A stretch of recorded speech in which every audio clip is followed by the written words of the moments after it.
Thank you all for being here. Today is a great day for transparency in America because today I'm proud to announce the creation of the Task Force on the Declassification of Federal Secrets. This task force will be a part of the House Oversight Committee and led by the very talented and persistent Congresswoman from Florida, Anna Paulina Luna. During her time on the Oversight Committee, Representative Luna is a sledgehammer against government secrecy. She is committed to throwing open the windows for the American people to allow the sunlight of truth shine on the federal government. I can think of no better person in Congress to lead this task force than Representative Luna. Last month, President Trump signed an executive order to begin the process to declassify information on the assassinations of JFK, RFK, and MLK. This task force serves to build on President Trump's actions. For far too long, the American people have had reasonable questions of what their government, which they fund every day, keeps hidden about certain issues. And for far too long, the federal government has not answered these questions. This creates distrust in our institutions. That ends today. The voters of this nation delivered a historic mandate to President Trump on November 5th. The keystone of that mandate was demanding increased transparency of their government and elected leaders, and the mandate of this task force is to acquire that transparency. We will open this up for questions from the media, but first I'd like to hand it over to my esteemed colleague and chairman of the new task force, Congresswoman Luna, for her remarks. Thank you, Chairman Comer. When our founding fathers stood against tyranny, they did not merely oppose taxes. They defended the sacred idea of individual sovereignty. They declared that no government, agency, or title could infringe upon the freedoms of speech, religion, thought, and the pursuit of truth. For too long, the American spirit has been dimmed by a veil of secrecy, by a government that has grown too comfortable in the shadows, denying us the transparency we deserve. But today, we stand at the dawn of a new era where the light of truth begins to shine through.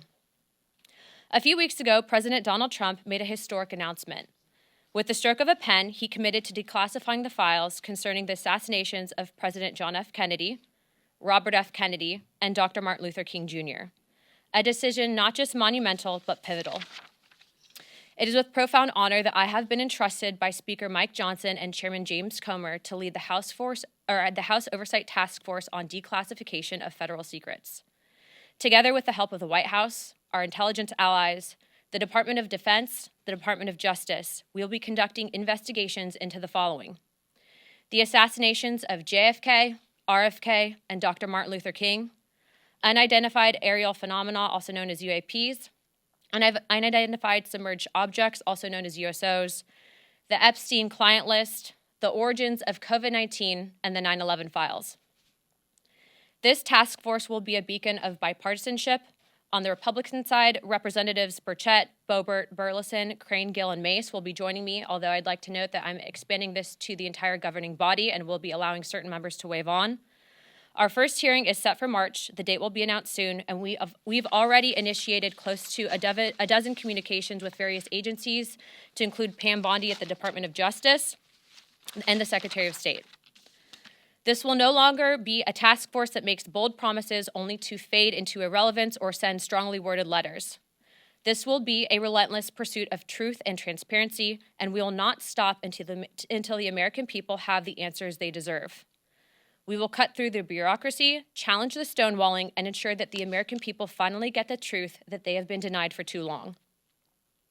If we are to endure and thrive as a nation, we must restore trust through transparency. The American people must be trusted to think for themselves, to form their own judgments from the truth that they are entitled to know. We've been treated like children for too long and kept in the dark by those we elected to serve us. It is my solemn duty to begin mending this trust, to form a new relationship between the government and the governed. Let us embark on this journey together towards a government that does not serve, but one that enlightens. That does not just serve, but one that enlightens. Trust through transparency, that begins now. Without further ado, we'd like to open it up for questions, as I'm sure many of you have those.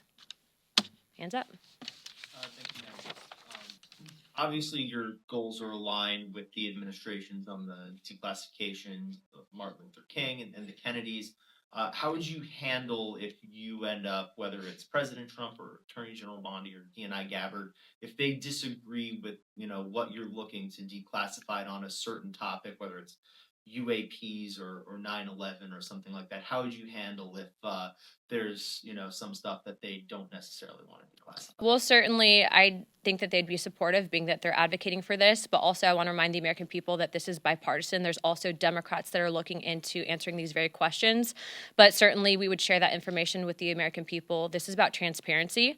And I think, again, as I stated for far too long, there's been a massive push to keep the American people in the dark, and that ends today. Do you have subpoena power? Chairman? The task force does not have subpoena power. I do. The task force is going to be subsidiary of the full oversight committee. So if we have to issue one, Congresswoman Luna, we'll discuss it and we'll take appropriate action. But in full transparency, we have a great working relationship, as I stated earlier, with the White House, with the DOJ, with the Secretary of Defense, and the Secretary of State. The incoming FBI director, I think, will be very supportive, and we've also been told that the CIA director is very supportive. To put it in perspective, I think that this issue transcends not just one administration, but multiple administrations, and it hasn't been until now that we've been able to get people actually in positions of power that will push for transparency. Now, if I find that different entities in the various intelligence agencies are stonewalling us, I'm going to make that known to the American people. But as of right now, we are cautiously optimistic. What's your priority list? Because Epstein, 9/11. Our first investigation will be announced, but it's going to be covering on a thorough investigation into the John F. Kennedy assassination. And I can tell you, based on what I've been seeing so far, the initial hearing that was actually held here in Congress was actually faulty in the single bullet theory. I believe that there were two shooters, and we should be finding more information as we are able to gain access into the SCIF, hopefully before the files are actually released to the public. Thank you for doing this. Have you identified the Democrats who will sit on the task force, and could you talk a little bit more about the role of Democrats in this? Yeah, so again, this is a bipartisan commission. Remember, JFK was a Democrat, RFK was a Democrat, and I'm sure that I think the entire conference has a question on what actually happened with Dr. Martin Luther King, but also UAPs. You guys know that that was the biggest bipartisan bicameral hearing that we've ever had, I think, in congressional history. I do not know who their members are yet. They've noticed it, but they're taking this very seriously. This is not a conspiracy theory investigating committee. We're actually looking to present truth to the American people. And it's in my opinion that no one person elected to office is more important or more qualified to look at the information that they've been hiding from us. And so we look to push for that transparency.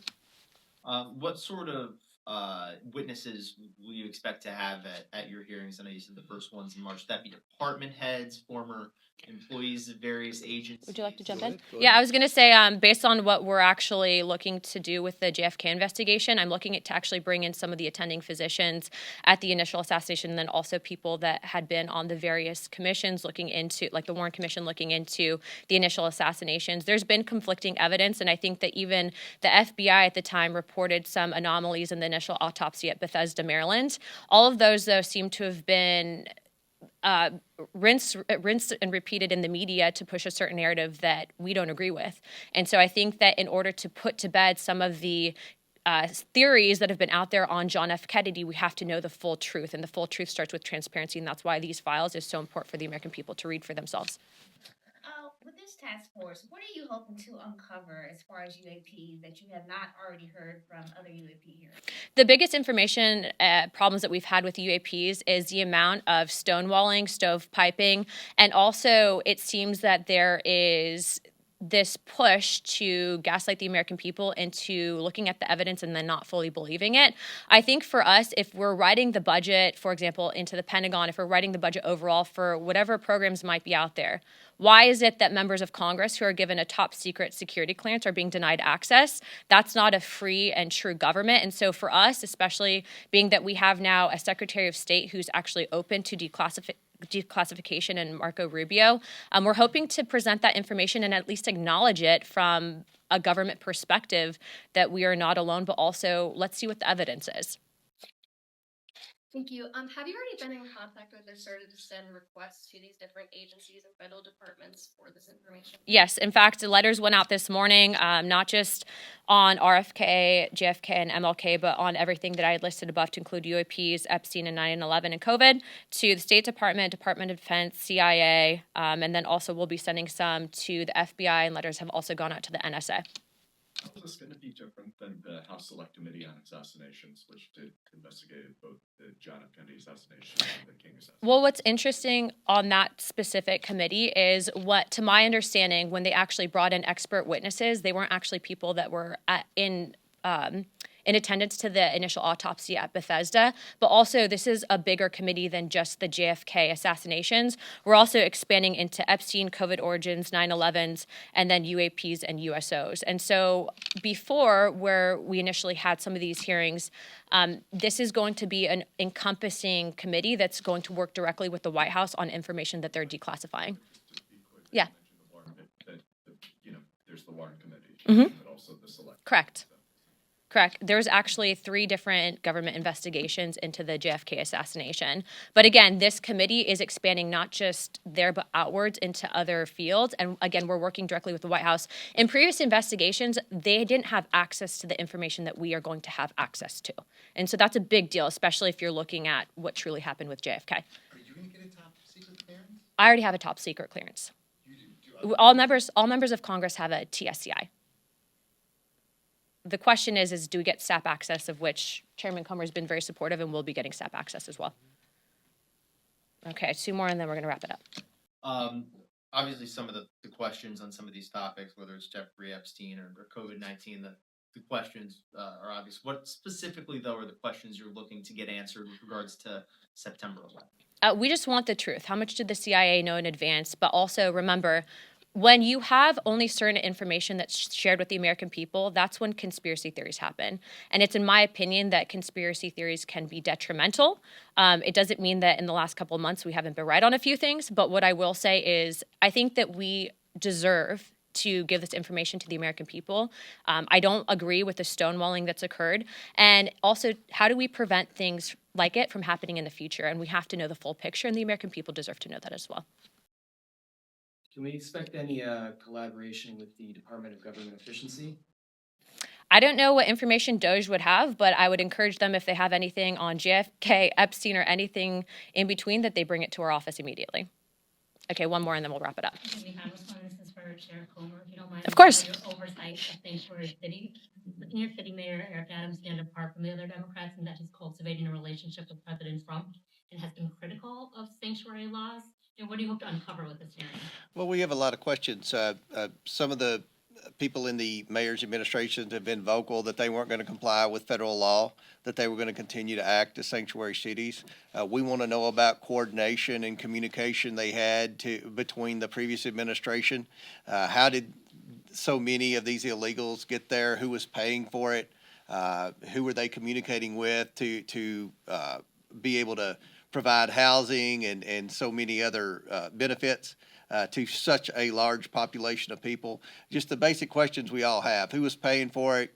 Who was leading the efforts to transport the illegals from wherever their entry point was in the United States to the sanctuary cities? And are the mayors going to comply with federal law now? Are they going to work with Tom Homan and the national security groups in the Trump administration to try to deport the criminal illegals and stop being a sanctuary city?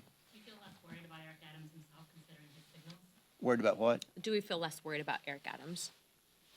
Eric Adams, I mean, he was one of the first mayors to bring up the crisis situation, the fiscal impact on the city. So I think he would be a very good witness, and we have a lot of questions for him, just like we do the other 3 mayors. So, All right, one last question, then we're going to wrap it up. News Nation, let's go. Can I ask you about your relationship with whistleblowers? Is it going to be the normal process that oversight typically does, or would this be? Are you going to create a separate avenue for the task force? I mean, we're all about the normal process, but look, if you have information and it's credible, we've always approached it in that I'd like to be the person that does the interviews for it, mainly because, especially with stuff like this, we want to make sure that there's, not bad actors that are pushing false information to create a narrative that's simply not there. And so, every whistleblower that does come forward, as of right now, there's people that have been publicly out there, for example, on the JFK stuff, that were actually present in the room at the operating room where he was actually brought to right after the shooting. So we hope to bring those people in to testify. And again, these hearings will be open to the public. I am also expanding this to the entire conference. So if someone's going to take this seriously and look at it through an investigative lens and get answers for the American people, they are welcome to ask questions of the witnesses, and you guys will all receive notice of that. And we'll work with anyone who currently works for the federal government that wants to declare whistleblower status and receive whistleblower protection, if that's what they're interested in doing. And I don't think they're going to face the type of retaliation that the previous administration gave whistleblowers, particularly the IRS whistleblowers that blew the whistle on the cover-up of the Biden family. And I'd also like to close with this. If you are an independent investigator, we are being told that the FBI has now located thousands of pages of documents that they lost before, specifically relating to JFK. We are going to get through as much as we can. We have a great team of attorneys. We have a great team of investigators looking into this. But it doesn't mean that we won't accept help from the public. And so we will be setting up a place for collection for people to present information. But again, this is about transparency. The government works for us. There have been people, I think, in power for too long that try to silo us and keep us in the dark, but that stops today. You're seeing that same message come out of the White House, out of the CIA, the FBI, and every other agency in between. So we are very happy to have the support of all of those individuals, happy to have the support of Chairman Comer and Speaker Johnson. And if you guys have any questions, please don't hesitate to reach out to Oversight Comms, and we'd be happy to answer those at that time. Thank you, guys. Thank you.